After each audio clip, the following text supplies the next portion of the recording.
വിളിപ്പീൻ, ഞാൻ വിളി കേൾക്കുമെന്ന് കൽപ്പിച്ച സ്വർഗനാഥന്റെ മുൻപാകെ പ്രഭാത സമയത്ത് നിന്റെ മക്കളായി ഞങ്ങൾ അടുത്തു വന്നിരിക്കുന്നു.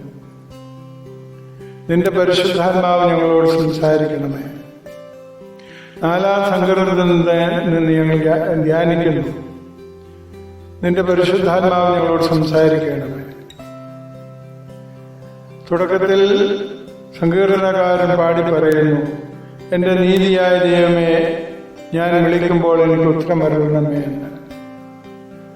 രാജാക്കന്മാരുടെ പുസ്തകം 1-ാം പുസ്തകം 18-ാം അധ്യായം 37-ാം വാക്യം വായിക്കുമ്പോൾ ഏലിയാവ് സ്വർഗത്തിൽ നിന്ന് ഉരുകുന്ന സമയത്ത് പ്രാർത്ഥിക്കുന്നു, യഹോവേ എന്നോട് ഉത്തരം അരുളണമേ.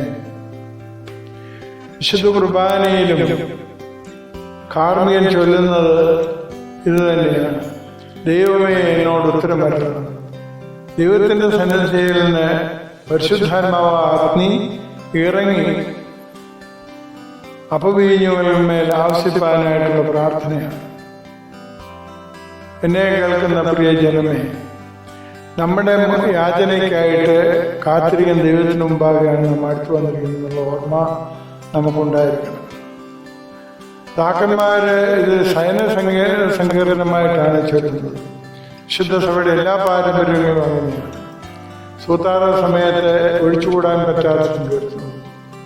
ചില സഭാപിതാക്കന്മാരും ജീവിച്ചിരിക്കുന്നവർ കടന്നുപോയവരും അവർ ചിന്തകൾ ഷെയർ ചെയ്യുമ്പോൾ പറയുന്നവരുണ്ടായിരുന്നു, പകലന്തിയോടുള്ള കാര്യങ്ങളെ ദൈവമുമ്പാകെ സമർപ്പിച്ചുകൊണ്ട് തെറ്റുകളെയും കുറ്റങ്ങളെയും അതുപോലെ തന്നെ ദൈവാനുഗ്രഹങ്ങളെ ഓർക്കുകയും ദൈവത്തിന്റെ പൊന്നും മടിയിൽ തലയയച്ചു കിടന്ന് ഉറങ്ങുകയും ചെയ്യുന്നതിനെ കുറിച്ച് ഇവിടെ നാം കാണുന്ന ഏറ്റവും വലിയ പ്രധാനപ്പെട്ട ഒരു സംഗതി, ധാന്യവും വീഞ്ഞും വർദ്ധിച്ചപ്പോൾ അവർക്കുണ്ടായാലും അതിന്റെ സന്തോഷം എന്റെ ഹൃദയത്തിൽ നൽകിയിരിക്കുന്ന ലോകപ്രകാരമുള്ള സാമ്പത്തിക നേട്ടം അല്ലെങ്കിൽ അതിനപ്പുറമായിട്ടുള്ള നേട്ടങ്ങളെക്കാൾ ഉപരിയായി ദൈവത്തിന്റെ സന്തോഷം ഈ ഭക്തന് ലഭിച്ചതാണ്.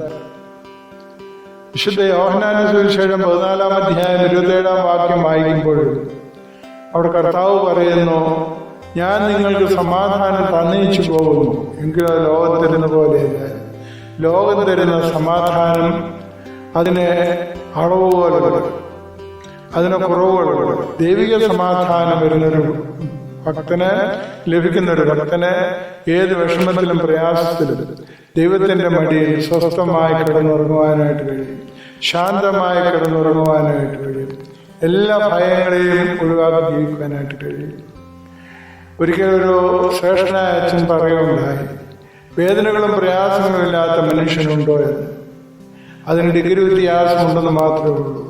എന്നെ കേൾക്കുന്ന എല്ലാ സഹോദരങ്ങൾക്കും ഇത് ബാധകമാണ്. നമുക്കൊക്കെയും കുറവും കുറ്റങ്ങളും അതുപോലെ തന്നെ വേദനകളും പ്രയാസങ്ങളും ധാരാളമുണ്ടായിരിക്കും.